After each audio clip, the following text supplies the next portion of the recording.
we dive in, do we have any public comment on items not on the agenda? All right. Seeing none, we'll dive right into our action items. And our first one comes from Jason Hauser on the library. Good morning, everybody. So this is change order 13. Hopefully last change order for the library. Some of it's a little bit of the continuation from last time with the lights and changing of the lights. It's for about $28,000. So I guess asking for approval. How are we looking on on opening dates, I guess? That I don't know the answer to. I know budgetarily wise, I think we're still running close, but we're doing good on that. Opening date wise, I'm hoping in the next month or so, but I don't have a firm answer on that. Sure. So. Okay, I would move that we approve change order number 13. All right, all in favor? Aye. Thanks, Jason. Thank you. Take care. Yeah. All right, Rob, to talk some phone stuff. Good morning, everyone.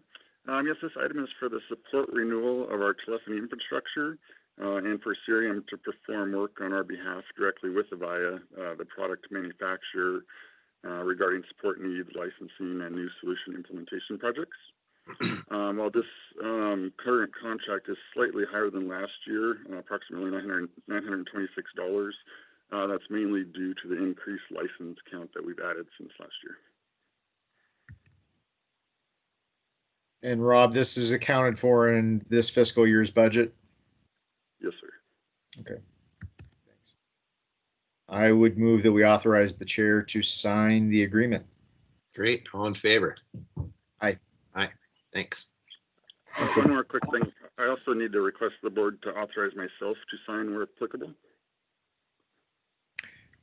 Okay, I would incorporate that into my motion. Thank you. Wonderful. Thanks, Rob. Thank you. You're welcome. You're welcome. All right, Adrian. Good morning, Commissioners. What you have before you is a memorandum of agreement with the Federal Bureau of Investigations for continued utilization of the Miller Peak Communications Site. This is really just a way to formalize the relationship that has existed with the FBI in Missoula County for over a decade, and that they've been at that site for communication purposes, not only within their agency, but also back to the state of Montana and Helena. As we're looking to allow some other state agencies access to some of our communication sites for purpose of emergency communication, we recognize that we did not have kind of the standard MOA with the FBI, and so this is kind of a cleanup memorandum of agreement. Great. Okay. I would move that we authorize the chair to sign the MOA. All right. All right. Thank All you. in favor? Aye. Aye. And Adrian, you feel good about working with these small fly-by-night organizations? Yes. Great, thanks. And you have another one. Yes, so this one is also a this is a lease agreement with the Montana Checkerboard LLC, which formerly was the Clearwater Blackfoot LLC. This is for our Blanchard site, which is in the Greeno Potomac area. Just the change of ownership necessitated an update to the lease, as well as it allows for an extension of that lease to December 2025. And Adrian, is it correct to say that Checkerboard LLC is synonymous with Nature Conservancy? It is, yes. Okay, thanks. Okay, I'd move that we approve amendment number 9. All in favor? Aye. Thank you. Okay, Erin. Good morning. This is Erin Couts from Grants and Community Programs, and I have 2 items before you today. One is requesting the board approve professional services agreement with All Nations Health Center to provide $24,180 of grant funding from SAMHSA and the Montana Department of Health and Human Services to support All Nations after school program. And as you may remember, Missoula County got a grant. It was a pass-through grant from SAMHSA through the Department of Public Health and Human Services Addictive and Mental Disorders Division. And this funding is to help support crisis behavioral health services during COVID. And so we got about $130,000 and had to allocate it in a variety of ways. 70% had to go to people with severe or illness.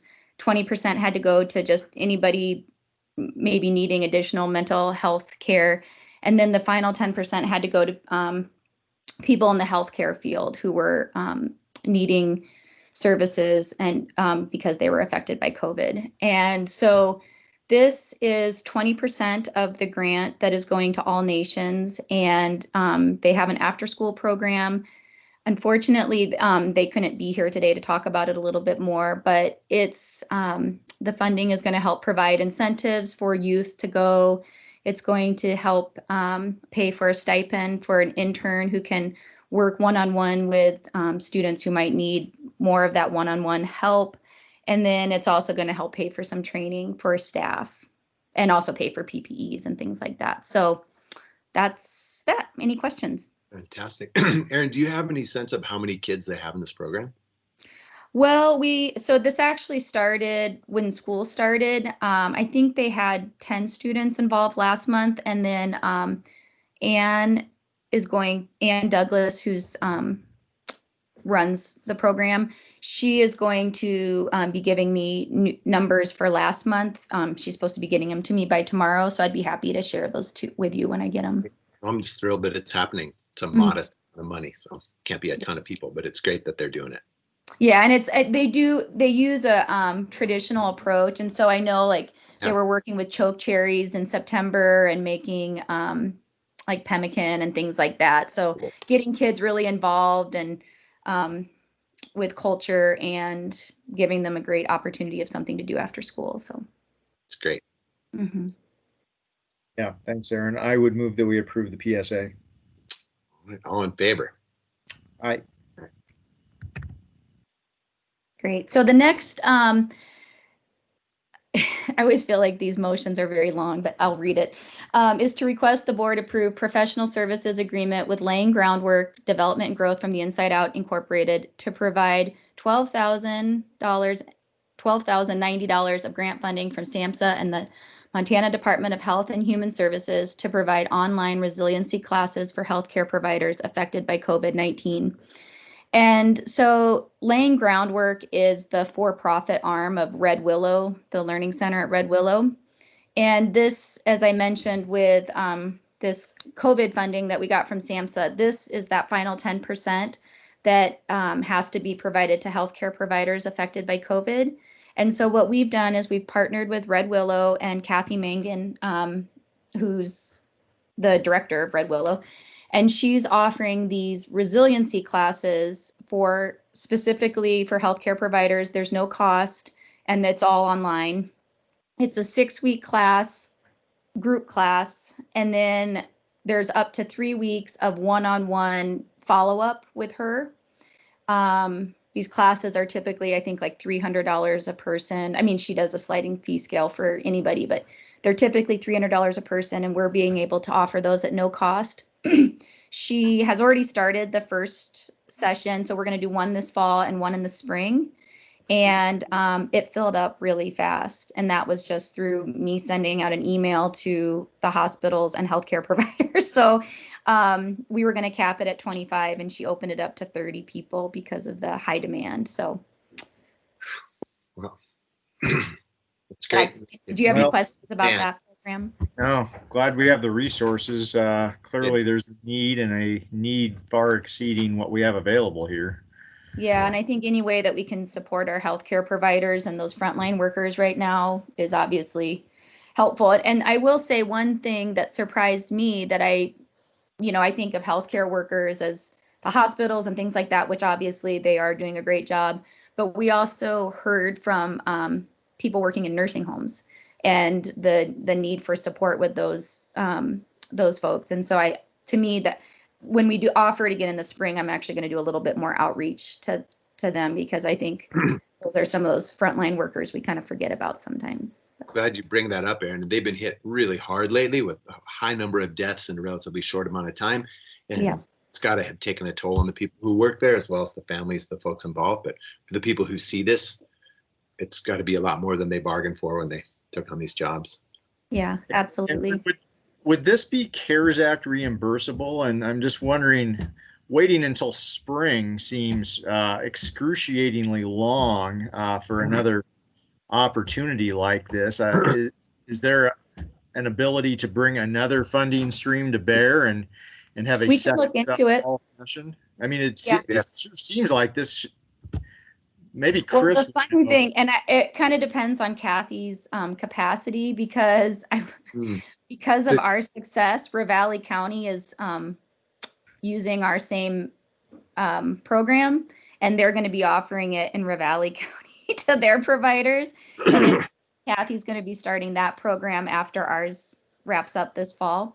But we could potentially offer a winter one, and I can talk to her about it. I mean, if you've ever worked with Kathy, she's wonderful and is very easy to work with. So we can talk about it. I mean, Aaron, looking at the dollar total here, I'm gonna go with Dave on this. It's not so high. Can we get more Kathys, or can Kathy train other Kathys? I'm saying that in full ignorance of the detail of what she's doing. Yeah. I get that. No, I can talk to her about it Yeah, I mean, Yeah, I just and let you can't know. help but wonder, is there only one person who can do this locally? She's one of the best, but I'm sure that she has other people as well. She does our resiliency classes for county employees as well. And I mean, I know that she has other people that could probably help with it. So I would definitely talk to her. given that it looks like in the short term anyway, this pandemic is only going to get worse, and we have this finite resource of healthcare workers, and we can't grind them into dust and expect they'll be there. Yeah, I Whatever we agree. do to support these folks, and this isn't a very large sum of money, and if Kathy can find some more Kathys, that would really be great. Yep. I will talk to her and I'll let you know. Thanks for catching that, Dave. Yeah, in the meantime, I would move that we approve the PSA. Yeah, all in favor. Aye. Great. Thank you, everyone. Okay. Take care, stay safe. Thanks, you too. Hey, Chris. Morning. I am Morning, your how are you next doing item today? here. Good. How about you? Good, good. I'm just glad to get this item done with so I don't get like half a dozen DocuSigns from you every day to sign it. I say one thing I will say about the DocuSign system is it is persistent, And in almost effect, as much as I am. effective. It works. Yeah, as to say. So this is the successor agreement, collective bargaining agreement that we have with Teamsters, International Union of Operating Engineers, the International Association of Machinists, which is the largest part of the staff out at Public Works. So these are the operators of the heavy equipment, our mechanics who maintain the vehicles at Public Works, and also for the Sheriff's Department. And so this one-year agreement has an increase in wages in it that equates to just a little bit more than 2%. For them. Also has a really big, what I would say, piece of new encouraging section in it, which is the section related to having a labor management committee, which we've used very effectively in lots of other contracts to be able to address issues and have good input from staff as we're developing new policies and procedures. And Shane has really been working hard to get a labor management committee established out there. And this kind of sets that groundwork in the contract as well, which is good. This contract also addresses both our fixed mount cameras that we've had out at Public Works for a number of years, as well as the cameras that are in vehicles as well. And so that really wraps up a lot of the large issues that we've had out at Public Works over the last couple of years. And so what I'm asking for is you to DocuSign this pesky agreement that's been popping up in your inbox. The union members voted to ratify the contract, and they have signed on their side. And so then after you've signed, we'll be able to record it, and it will be in effect. Great. I would move that we approve the collective bargaining agreements. Great. All in favor. Aye. Thanks, Chris. Thank you. Thank you. All right, Nicole, I bet you're here to talk to Dave and I about how hunting went, and I appreciate your interest. Let's Wow. talk about this letter. Yeah. So good morning. So this letter is a request from ATG related to their job creation grant. This falls under the category of addressing one of the major limitations about the job creation grant program when dealing with a company that is expanding across the state and wanting to support their growth and their selection or choice to, headquarter in Missoula and promote economic growth here, but also realizing that, we, especially for tech workers, the talent that they can draw on sometimes needs to be other places in the state. And for technology companies, the physical location of their workers, especially during COVID-19, is not really, as important as the need to get work done. And sometimes that work is done remotely. And so this request is to allow ATG to count jobs created remotely outside Missoula County in their job creation grant. And the reason that Missoula County has to make this request is that the limitation of the grant program is that it only applies to your jurisdiction, Missoula County. So, and I think that's one of the big kind of a growth issue with this program, and one of its limitations as an incentive is that it doesn't allow for those workers, outside of the specific county where the grant has been awarded. So this is something that we've been working with ATG on for a while. They are they would really like to see this happen. Currently, under their current grant, they have 4. I think we've determined that it's 4 employees that they would like to count who are working outside of Missoula County. Some of them were recalled from Barcelona during COVID and are now back in Montana, but they just happen to be living outside the county. And so it's something that Grant and Dave and I have met with Tom Sturgis about, and it's a request that ATG would really like to see to fully utilize this incentive. Great. Nicole, could you talk about or just recap some of our conversations about sideboards, such that that what we want to avoid is a scenario, and this is not that scenario, but one in which virtually all of the employees are somewhere other than Missoula County, and we're being asked to approve a contract, and how do we put a mechanism in place such that we identify that still the bulk of folks will be in Missoula County, but there will be exceptions for an industry like tech here. Yeah, is there a number associated Right. with this? Right. So we've capped it that no more than 5% of the jobs created can be remote workers outside the county. So 3/4 of the jobs still have to be in Missoula County. Great. Yep. And I think the other thing that we've talked about with this is that this sort of scenario would be kind of a case by case. This is not something that we want to apply to necessarily all of our job creation grants. It's kind of ATG is in a unique position, and part of the reason that that we at MEP support this request is their great track record with this program and their area of job creation in Missoula. So it's kind of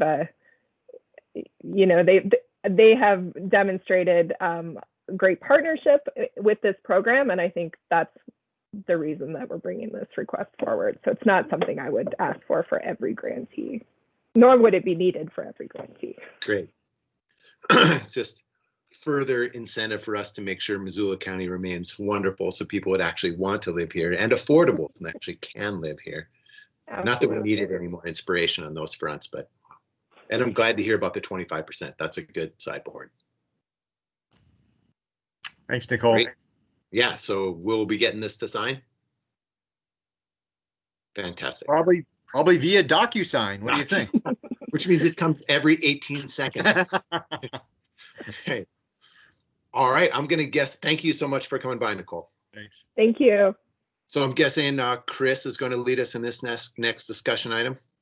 I am, although I'm going to lean heavily on Brian, who is also on our call, Brian West, All right. County Attorney's Office. So Great. as you know, you were notified that Senator McConnell has resigned from his Senate seat in the upcoming legislative session. So the commission will ultimately be the ones who appoint someone to fill that vacancy.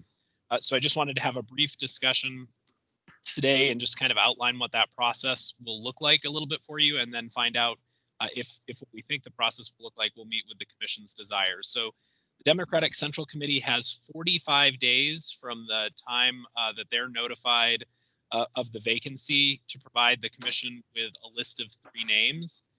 Assuming they take all 45 days to notify the commission, that will put us at, and this is where we need Brian, I believe it's December 22nd is what we calculated the date out to be.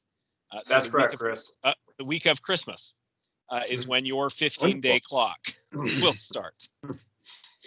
It could potentially start earlier than that, though, if you get this from the commission beforehand. Is it possible for us to reach out to them and say, given the time that the legislature is going to be in session soon, we would appreciate sooner than later? Yes, one of my suggestions is that we send a letter to the Democratic Central Committee, specifically outlining not only that, but letting them know they have it at 45, that the commission in essence will await their list. And then once you get the list, whatever day you receive the list, the next day, because it's not the day that you receive it, but the next day, this is another confusing little piece. So Brian, correct me if I'm wrong, your 15-day clock to do whatever process you would like to do to meet these candidates for this office and appoint them starts. So you have a total of 15 days from the day after you receive the list. Right. Did I get that right, Brian? You are correct, Chris. Okay. I'm wondering, just based on scheduling, if we could have good communication with the Democratic Committee and see if we can pin them down to a date. Could you get this to us by this day? And then we could build in interview times in our schedule for the following weeks, just because scheduling is such a hassle. Yeah, so my suggestion was that we send a letter to them and then ask them, give them a point person to work with. I would suggest either myself or Ann to work on coordinating the list and getting names to you, so that we can then work with Kyla and the others to get interviews into your schedule on a time for you to have a decision space to make that appointment. That sounds fantastic. If that's acceptable to the commission. Sounds good. So, and my assumption was that you would want interviews. Do you think an hour with each candidate will be enough time?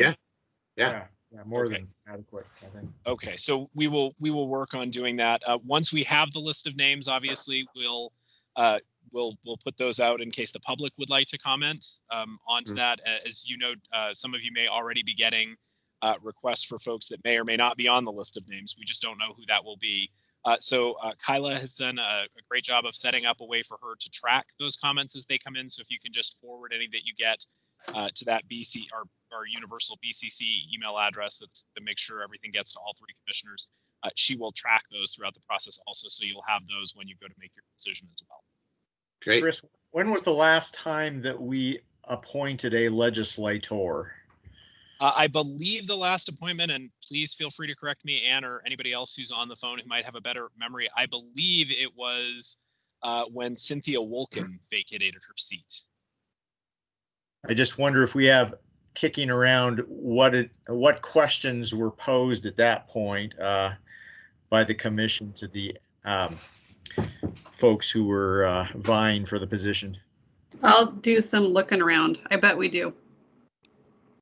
Okay. Okay, so we will get that process underway. So we'll draft a letter here and try to get that on next Tuesday's admin, which I know is short turnaround, but we will try to get that on next Tuesday's admin so that it can go out to the Central Committee. Chris, it'll have to be Thursday if we don't have a Tuesday admin. Thank you. It'll be next Thursday. Chris, I wonder if so much time is elapsing here, if just an informal call to the Central Committee to find out how quickly are you guys moving, because hypothetically they could forward us 3 names before we even get our letter out the door. Yeah. I would be certainly happy to reach directly out to them if that's acceptable to the commission. I think it's a great idea, given that we just had elections. So I think that they probably don't have tons going on right now, and this is a really big deal for them, that I bet they'll want to jump on this. yeah, I'm happy to reach out directly Great. to them then. Good. Then we don't have to wait. Yeah. Okay. Good. There we go. And Dave, we are forwarding those comments that come into Missoula County. Kyla's reaching out and we're forwarding all the comments to the Missoula Democratic Central Committee also, Good. so that we're all on the same page. Yeah, I'm not sure if some folks realize that there's a vetting process before the names even get to us. So yeah. And just to be specific, the reason it's the Democratic Central Committee is because the previous incumbent was a Democrat, and so it's that Central Committee under state law that gets to make the recommendation. It's nothing to do with the commissioner's political affiliation or anything else. It's based on who filled that seat, so at the time, and who vacated it. Yeah, excellent clarification. Yeah. Great. So the next topic, Dave, was actually yours, but I'll just do a brief introduction. The Montana Association of Counties forwarded a resolution that was passed by a county in the state attempting to promote ATV safety across the state of Montana. We're very fortunate in Missoula to have Steve Schmidt as our Buckle Up coordinator. He, I believe, is on the line with us today. While this is not directly in his wheelhouse, certainly anything around safety, Steve is somebody we want to have involved in that conversation.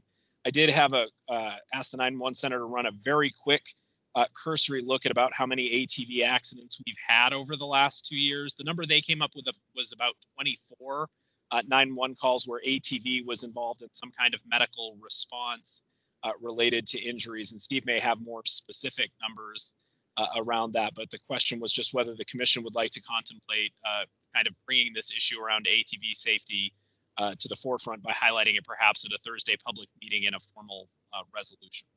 So I'll let Steve and yeah, and Chris, before Steve talks, the other bit of backstory here, Commissioner Shane Gorder from Richland County, who is also MACO's immediate past president, was the one who brought this forward to MACO, and I believe he had a child who was killed in an ATV accident a number of years ago, which is one reason why he's so passionate about this issue.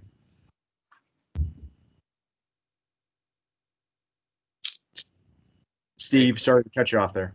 Yeah, no, absolutely. Thank you. Appreciate the background information on this. And of course, with Drive Safe Missoula, I'm primarily focused on DUI prevention, buckle up safety. A lot of this pertains to ATV safety as well. Obviously, but protective gear, all the gear all the time is an important aspect, especially with motorcycles, ATVs, all sorts of different things.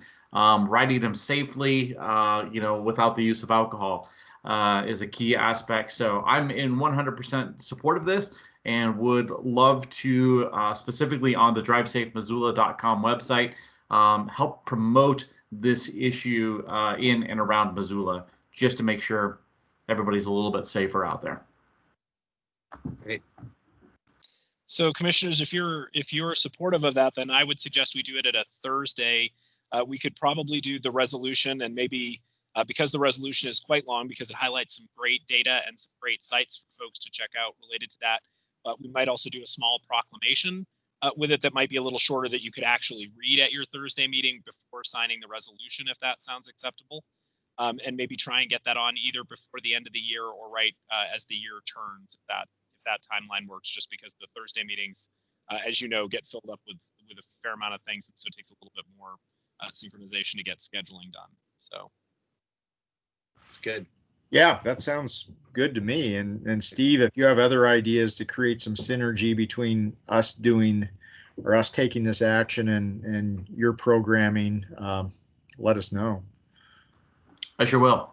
Yeah, thanks. I mean, is it possible to involve whoever the major dealers are in our area around ATVs to enlist them as well? I'm sure they want to promote safety too. Yes, I definitely think it is, and I'm pretty heavy in the use of video production, so I would love to include local dealers, retailers, and trainers in the area to help promote this idea. So you betcha. Sounds good. Thanks. Thanks. All right. Do we have any needs or requests?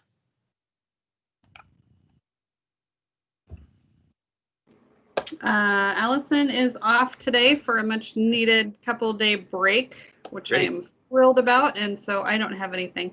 Thanks. Good. Thanks. Any new COVID stuff?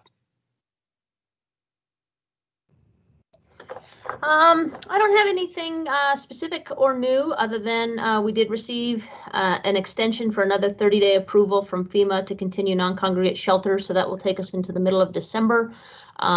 Again, just trying to keep an eye on what's happening at the federal level with regards to FEMA's involvement. And just for your refresher, that FEMA will stay involved so long as there is a nationwide emergency declaration.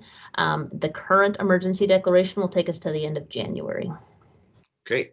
That's good to know. Thank you. Sure. All right. Do we have anything else? Yeah, we selling bonds this morning. So All right. Oh, I saw that, Andrew. I've been busy since like 8:15, but I will head over to the office and sign in person shortly. I've got to get down there to get it printed out, so you don't need to hurry. Okay. What time do you think it'll be there? That'll help me out.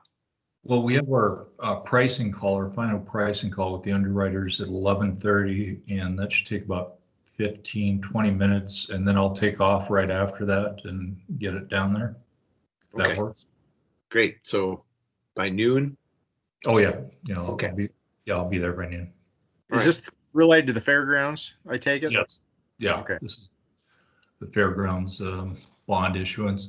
Let's see if, Just to be clear, you're printing off documents related to this. You're not printing money. Is that correct? Can you see what this scale? We only print money on Fridays. Can you see this? Not yet. Oh. Okay. Now? There we go. Yep. This is a scale we went out with this morning, and what you can see here is when it shows 2 times, it's twice the orders that we wanted for that specific maturity, and that happened in 2034. The shorter maturities, we're having some trouble getting any interest in those at all, but at a 0.35% interest rate for a year, that isn't surprising. We got some interest on the back end of the 2045s, and they're up there at 2.14%. So it's a mixed bag right now. We ended the order period. We still have about $990,000 that hadn't been sold in bonds. I'm not sure if Bank of America Merrill Lynch will take that take it into their portfolio at the end of the day, or if we're going to go out with another scale, we'll find that out at 11:30. But so far, it's been good. So I'm good. Thanks. You bet. Andrew, I have a call I have to be on at noon, but I'll be there like a few minutes. I'll be at the office a few minutes before noon to do. Okay, I'll have something on your desk hopefully. Okay. Thank you so much. You bet. Thank you. All right. If there's nothing else, we're done. Thank you. All right. See y'all. Bye. Thanks.